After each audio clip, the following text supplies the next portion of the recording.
Hello दोस्तों, आपका स्वागत है आपके अपने YouTube channel read speed knowledge में। और आज के इस वीडियो में हम देखेंगे जनजातियों में जीवन साथी चुनने के प्रचलित तरीके कि जनजातियों में जो विवाह होता है वो कैसे होता है। तो चलिए वीडियो शुरू करते हैं। इससे पहले चैनल पर नए हैं तो चैनल को सब्सक्राइब कर लीजिए, बेल आइकन प्रेस कर लीजिए ताकि आने वाली वीडियो की हर एक नोटिफिकेशन सबसे पहले आप तक पहुँचे। तो जनजातियों में कुल 7 प्रकार से जीवन साथी चुनने के बारे में बताया गया है। यानी जो जनजाति हैं, जनजातियों में कुल मिलाकर के 7 प्रकार से जीवन साथी चुनने के बारे में बताया गया है कि 7 प्रकार से जीवन साथी यानी विवाह वो करते हैं।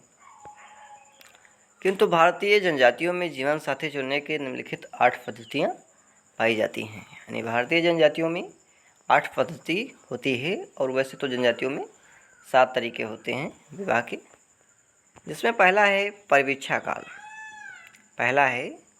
परिवीक्षा काल।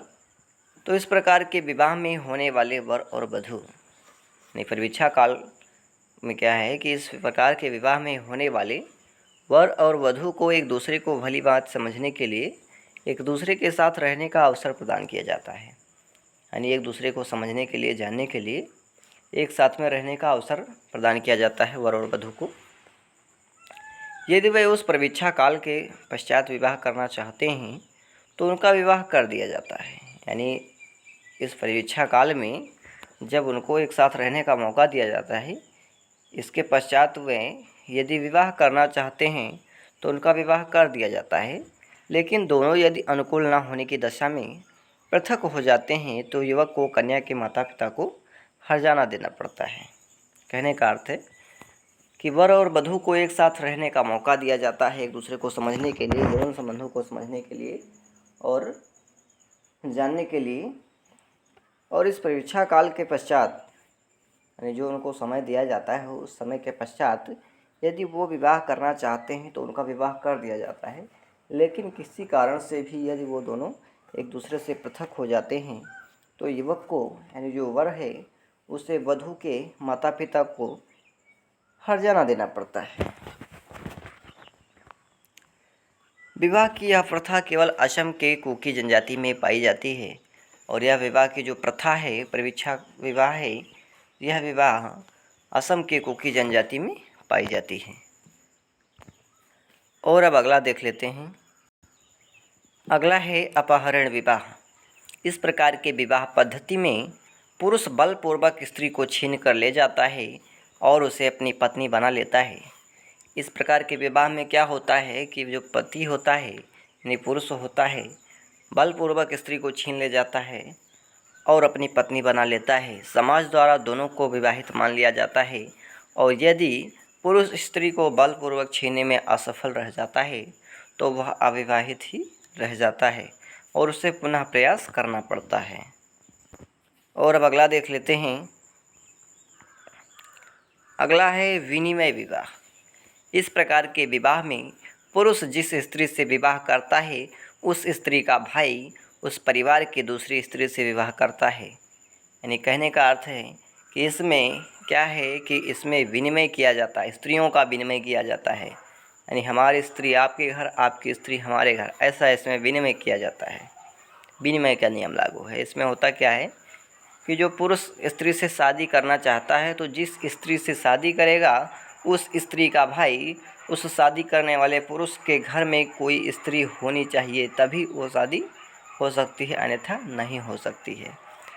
इस स्थिति में एक कठिनाई यह है कि पति की बहन अथवा उसके परिवार में किसी अविवाहित स्त्री का होना आवश्यक है, नहीं तो उसे पति बनने का सौभाग्य प्राप्त नहीं होगा। और अब अगला देख लेते हैं। अगला है परीक्षा विवाह। इस प्रकार के विवाह में शौर और साहस की परीक्षा ली जाती है। यह विवाह गुजराती भीलों में पाया जाता है। यानी इस विवाह में पराक्रम देखा जाता है कि भाई आप कितने बलिष्ठ हैं, कितने बुद्धिमान हैं। और यह विवाह होता कहाँ है तो गुजराती भीलों में पाया जाता है। होली के अवसर पर उनमें गोल गधेड़ों नामक उत्सव मनाया जाता है और इस समय एक लंबे खजूर के पेड़ पर नारियल तथा गुड़ बांध दिया जाता है। इस अवसर पर क्या किया जाता है कि ऊंचे लंबे नारियल के पेड़ पर गुड़ बांध दिया जाता है और पेड़ के नीचे कुंवारी युवतियाँ एक घेरा बना लेती हैं, चारों तरफ से उसे घेर लेती हैं। कंवारे लड़के उस गोले को तोड़ने के लिए पेड़ पर चढ़ने की चेष्टा करते हैं, यानी उस गोले को तोड़ करके पेड़ पर उन्हें चढ़ना होता है, इसकी चेष्टा वो करते हैं। और यदि प्रयास में सफल हो जाते हैं तो उन्हें यह अधिकार प्राप्त हो जाता है कि वह किसी भी युवती से जो गोले में थी, यानी उस गोले में जितनी भी युवतियाँ हैं उन युवतियों में से किसी से भी वो शादी कर सकता है। जबकि युवतियाँ युवक के प्रयत्नों में विभिन्न प्रकार के रोड़े अटकाती हैं, यानी जबकि युवतियाँ जो होती हैं, यानी जो घेरों में बैठी होती हैं, वो विभिन्न प्रकार से अड़चने डालती हैं ताकि कोई उस पेड़ पर न चढ़ पाए। उसे मारती भी हैं, डंडों से भी पिटाई करती हैं, किंतु सफल होने पर युवक को किसी भी युवती से विवाह कर लेता है। और अब अगला देखते हैं। अगला है क्रय विवाह। इस प्रकार के विवाह में वधू प्राप्त करने के लिए वधू के माता पिता या उसके रिश्तेदारों को कुछ धन वधू मूल्य के रूप में देना होता है। यानी इस प्रकार के विवाह में क्या है कि कन्या प्राप्त करने के लिए कन्या के माता पिता, यानी कन्या से विवाह करने के लिए कन्या के माता पिता को या फिर उसके रिश्तेदारों को कुछ धन देना होता है। और भारत में लगभग सभी जनजातियों में वधू मूल्य की प्रथा है। विशेषकर नागा, गोंड, संथाल, कुकी, भील आदि में क्रय विवाह की प्रथा प्रचलित है। कुछ जनजातियों में वधू की, यानी जो वधू मूल्य होता है उसकी अधिकता के कारण, वधू मूल्य की अधिकता के कारण लड़के लड़कियां कंवारे ही रह जाते हैं, यानी उनका वधू मूल्य इतना अधिक होता है कि वधू मूल्य नहीं चुका पाते हैं। परिणाम स्वरूप होता क्या है कि लड़के लड़कियां कंवारे ही रह जाते हैं। और अब अगला देखते हैं। अगला है सेवा द्वारा विवाह। चूँकि वधू मूल्य प्रथा ने जनजातियों में एक गंभीर समस्या उत्पन्न कर दी, जिसका हल सेवा विवाह द्वारा निकाला गया। यानी चूँकि वधू मूल्य की अधिकता थी, इस कारण क्या हुआ, लड़के लड़कियां कंवारे ही रह जाते थे। इसलिए इसकी समस्या का एक गंभीर जो है सॉल्यूशन का जो है एक